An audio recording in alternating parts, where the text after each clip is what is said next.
Hi. Today I want to talk about reality and how we can better see, understand, and navigate this reality. And I'll be using the mirror principle to explain this.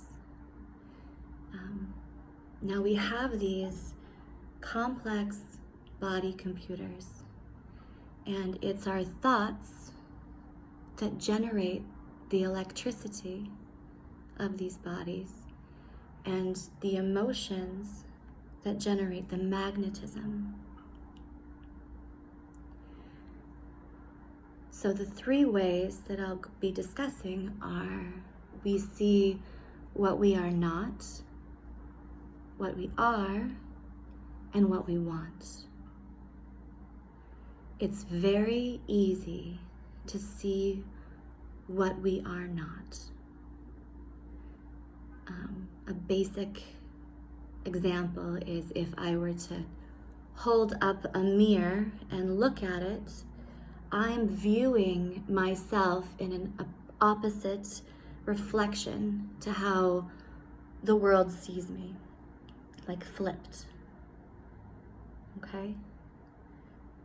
I have this eyebrow that goes up sometimes, and to me it's on my right when I look into a mirror, and for everyone that looks at me it's on their left. So that's one way to kind of explain how easy it is to see what we are not. And if our thoughts are generating the electricity and our emotions are generating the magnetism, we repel exactly what we are not. For example, injustice, racism, homophobia, bigotry. These things have a strong repelling feeling, and the stronger the contrast, the stronger understanding we have for what we are. So, and also knowing what you don't want, you know more of what you do want, right? When you walk into a room and you feel the energy of the room and you feel the people around you and you feel bad and dissociated from them, that's probably because you are not like that. You are not part of that. You are not vibing with that particular group or energy or system or idea or understanding. So it's very easy to see what we are not. The other way that we look is we see what we are. And it's more difficult for that. It's like how we really are. So it would be if I'm holding the mirror like that. And towards my reality. The 5 people that you spend the most time with are going to reflect back to you a version of you that, whether or not you're conscious of it, you agree with the most. They keep replaying and playing back to you who you are.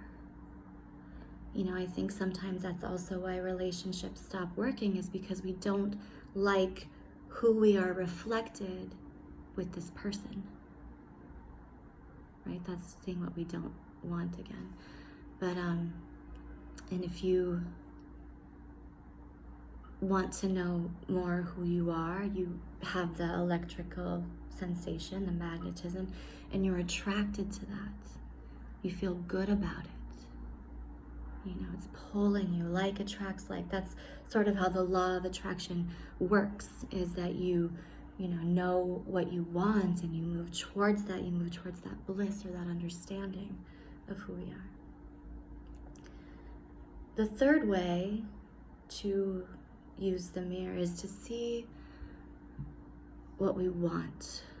And this is getting a little bit quantum. I like to go quantum. And it's more like we don't look directly into the mirror, but we angle it to be able to see something. right? And this is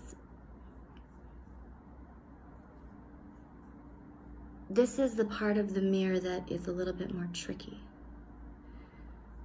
When you have an idea of what you want to have, then you have to angle the mirror a certain way to reflect back what it is that you want. And this is deliberate creation. Deliberate creation.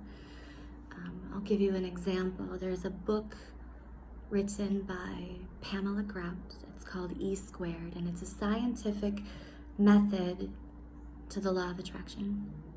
And she gives one example or one test that you do for that, where you would pick a color of a car, random, that you rarely ever see, and you commit yourself to looking for that color, like you're looking for your keys, you know, and you're like, for 24 hours, I'm gonna look for this. I did this exercise and I picked lime green, because whoever sees lime green cars? And that day I found a whole parking lot filled with a certain company that had all lime green cars. And then there was a few more on the freeway and around, and I was like, oh, it works. That's one way of searching through that reflection to see what we want. And if we can be very deliberate in what we look for, we'll be able to find it. It's finding that right angle and then using that electromagnetism to pull from that. Now there's a trick to this mirror, because we can never lack and want and try to take from the mirror.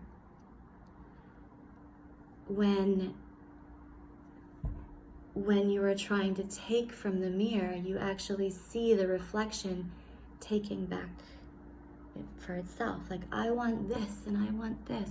Have you ever wanted like a relationship so bad that they just slipped through your fingers, or wanted money so bad that all the bill collectors showed up?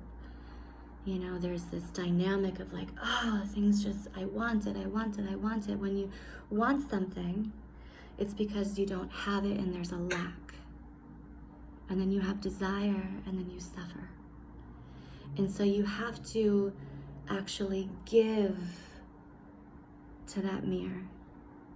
And when you're giving to the mirror, you actually see the mirror extending her hand to give to you, and your hand is extended to receive that. So if you are wanting people to have more patience, for example, then you give more patience and you find more ways to be patient in experiences. Or if you feel like, you know, you'd like more appreciation in your life, more recognition, then you appreciate and recognize more people. If you feel like, you know, the world can be, also for people who are happy, they find happy situations and people are smiling and happy around them. So if I'm wanting to have beautiful experiences with people and feeling welcomed and involved, you know, I'm going to smile, I'm going to be open, and that's going to be received and given back. And so we have to give what we want to receive. We can create our reality when we focus our thoughts and we understand and recognize our emotions. If you have a record playing in your head over and over and over again of, I don't have enough, there's not enough of this, why is it always like this, like just this negative beating in your head and constantly putting down yourself and other people, then you're going to develop this magnetic attraction or repulsion to exactly what it is that you're thinking. And so meditation is very important, focusing is very important, and then to be aware and honor our feelings. when you can first recognize, and I've done 3 Vipassana meditations where we sit silently 10 days, 12 hours a day, and we meditate. And we become clear in our thoughts and aware of the sensations of our bodies and sensations of, like, when they say there's ignorance, desire, and aversion.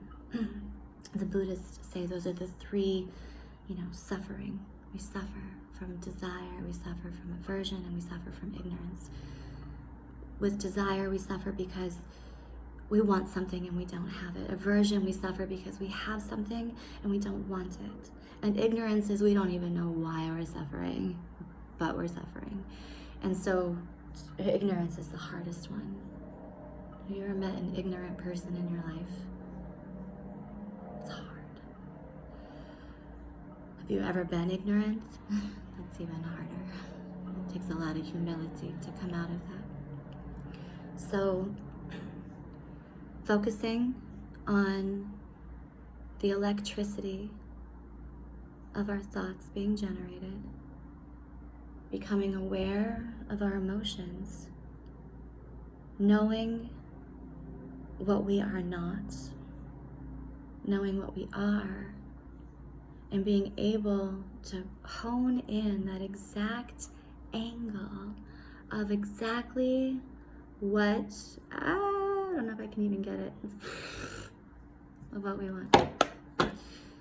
So I encourage all of us to not just meditate, but become attuned to your body computer.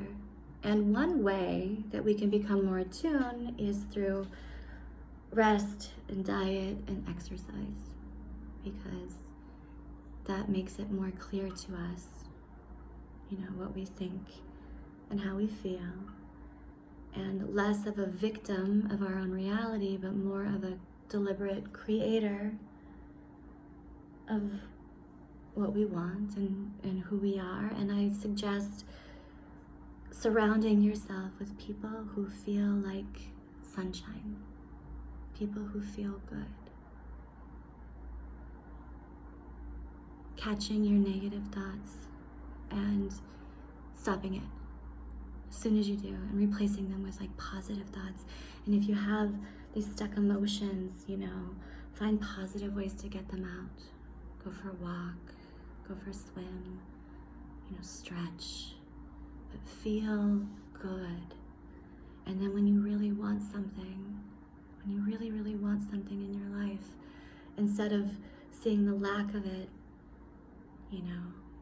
give that you want to receive. Be that you want to attract. And see how it goes.